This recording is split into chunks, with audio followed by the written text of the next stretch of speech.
The year is 1973. The Western world is drunk on a dangerous, invisible, and fragile illusion: infinite, cheap energy. It fueled the post-war boom, built the sprawling suburbs, and promised endless, uninterrupted prosperity. But the foundation of this golden age wasn't built on domestic industry. It was piped in from the desert. And in October of that year, the true cost of that dependency was brutally, violently exposed. The Yom Kippur War ignited the Middle East. Geopolitics collided with the world's absolute reliance on crude oil. Perceiving Western support for Israel, the Organization of Arab Petroleum Exporting Countries made a chilling, calculated decision. They didn't deploy armies. They deployed something far more devastating to a modernized society: an oil embargo. Almost overnight, the global energy supply was choked. The lifeblood of the industrialized world was suddenly cut off. The price of a single barrel of oil quadrupled. The economic shockwave was immediate, violent, and utterly paralyzing. The West's assumption of endless prosperity shattered. Panic spilled from the trading floors directly onto the streets. Massive, desperate lines formed at gas stations. Citizens fought over fuel. The illusion of control was gone. Factories rationing power went dark. Assembly lines froze. Entire industries ground to an agonizing metallic halt. Governments panicked. Central banks scrambled, but their traditional tools of printing money and adjusting rates were completely powerless. They were no longer the masters of their own economies. Foreign oil ministers now dictated domestic survival. This supply shock birthed a terrifying, unprecedented economic monster that textbooks claimed was mathematically impossible: stagflation. A paralyzing combination of stagnant economic growth, high unemployment, and rampant, unstoppable inflation. Money was losing its value by the day, yet there were no jobs to earn it. The middle class was trapped. The 1973 crisis was more than a shortage. It was the largest sudden transfer of wealth in modern history. Billions of dollars were forcefully funneled out of Western economies and into the vaults of oil-producing nations. This massive accumulation of wealth birthed a new, invisible empire. The era of the petrodollar had officially begun. These colossal dollar reserves couldn't just sit idle. They had to be weaponized. They had to be recycled. Western banks, flush with this new Arab oil money, aggressively pushed reckless loans onto developing nations. They effectively built a global house of cards, quietly setting the stage for the devastating sovereign debt crises of the 1980s. The oil shocks didn't just cause a recession. They assassinated the golden age of capitalism. It forced a brutal, permanent paradigm shift in how nations viewed energy dependency and resource security. Energy was no longer just a commodity. It was the ultimate geopolitical weapon, the new ammunition. The vulnerability exposed in 1973 remains wired into the DNA of our modern financial system. We still live in a world where the price of keeping the lights on is dictated by fragile alliances and underlying threats. The era of infinite, cheap energy is dead. We have been paying the invisible tax of 1973 ever since. Because while markets may adapt and technologies may evolve, the underlying cost of keeping the modern world turning never truly goes away. The initial shock at the gas pump was just the first falling domino. The true devastation took years to unfold. Western governments, desperate for a quick fix, attempted to simply spend their way out of the stagnation. But injecting newly printed fiat currency into a violently supply-starved economy only fed the beast of inflation. The cost of living skyrocketed. The American dream of the 1950s and 60s was abruptly priced out of reach. Mortgages doubled. Basic groceries became luxuries. The middle class felt the suffocating crush of a rapidly shrinking dollar. Meanwhile, across the globe, a vastly different kind of problem was brewing in the desert sands of the Middle East. The OPEC nations were suddenly drowning in an ocean of new wealth, far more capital than their domestic economies could absorb. These surplus billions, the newly minted petrodollar, needed a secure home. They needed a global vault. London and New York eagerly opened their doors, ready to absorb and control this unprecedented capital flight. Wall Street bankers gladly became the highly paid middlemen in the greatest capital recycling operation in financial history. They took the colossal Arab oil profits and frantically looked for somewhere, anywhere to lend them out. Their hungry gaze turned toward the developing world, Latin America, Africa. Nations desperate for rapid modernization, salesmen in sharp suits flew into foreign capitals, peddling massive, floating-rate loans to vulnerable regimes. At first, it seemed like a miracle. Third-world governments suddenly had billions to build sprawling infrastructure and militaries. But the foundation was entirely rotten. These immense loans were tied to Western interest rates, and global inflation was raging. By the end of the 1970s, the United States Federal Reserve was forced to make a brutal, uncompromising choice. To kill the domestic inflation monster, Chairman Paul Volcker hiked interest rates to the stratosphere. The cost of borrowing exploded overnight. The entire global financial circulatory system violently seized up. For the American consumer, it meant a painful recession. But for the developing world, it was apocalyptic. Those floating-rate loans doubled, then tripled in cost.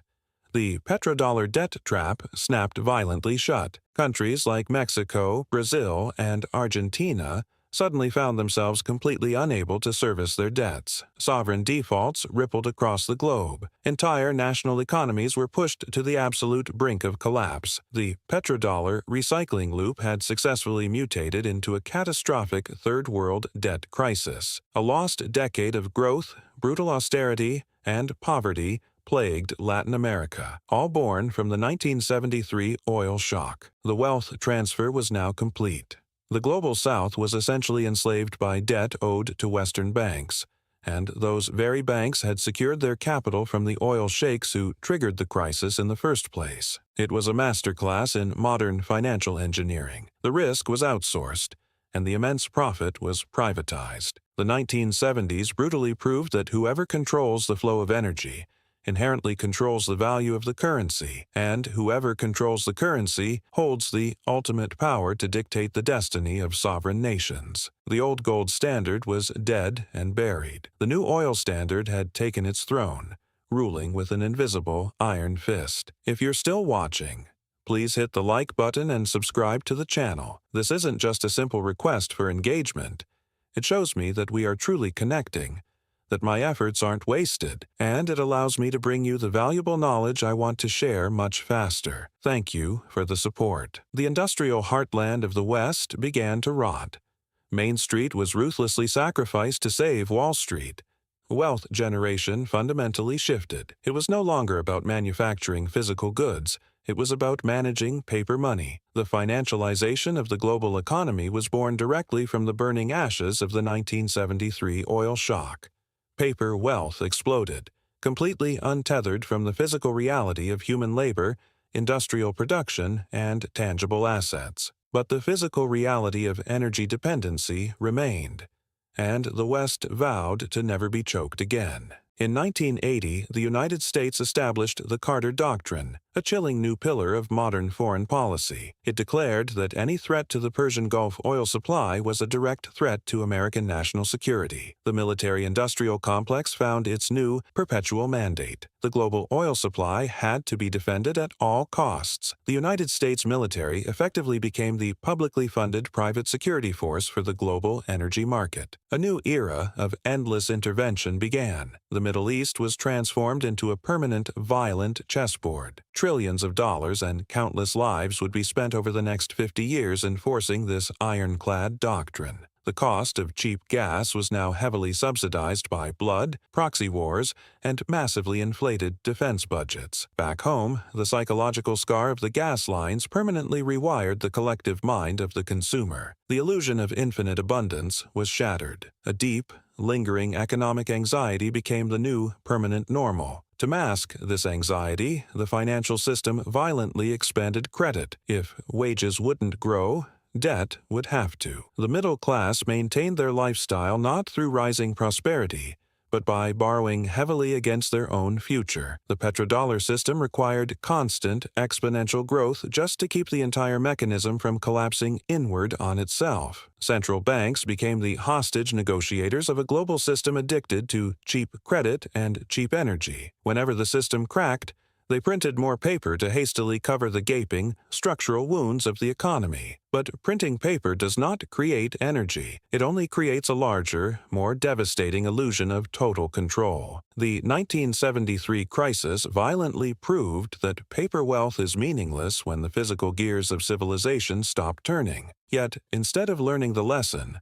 the global economy aggressively doubled down on the financial mirage. We built a modern empire of immense technological complexity, perched entirely on a foundation of incredibly fragile supply lines. The oil embargo was the first great stress test of the interconnected global system, and it failed spectacularly. The politicians blamed foreign cartels, the bankers blamed the politicians, but the underlying math was completely undeniable. The West had essentially consumed its way into a massive geopolitical trap from which there was no peaceful exit. The true legacy of 1973 is not just the birth of stagflation, but the death of true economic independence. We entered an era where sovereign wealth is entirely dependent on the strategic whims of distant autocrats. The petrodollar became the undisputed reserve currency, backed not by gold, but by barrels of crude and aircraft carriers. The era of true free markets quietly died,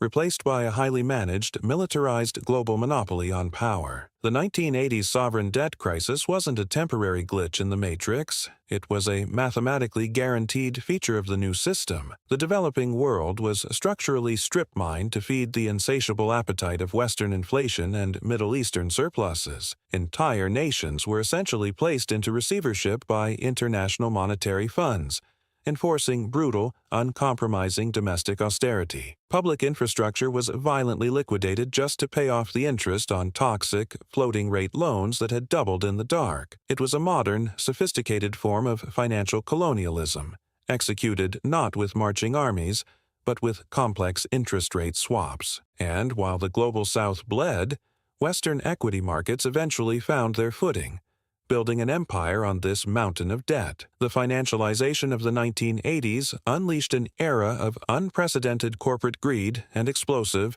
unbacked asset inflation. The connection between hard physical labor, tangible resources, and the creation of actual wealth was permanently, structurally severed. By the 1990s, the illusion was fully normalized.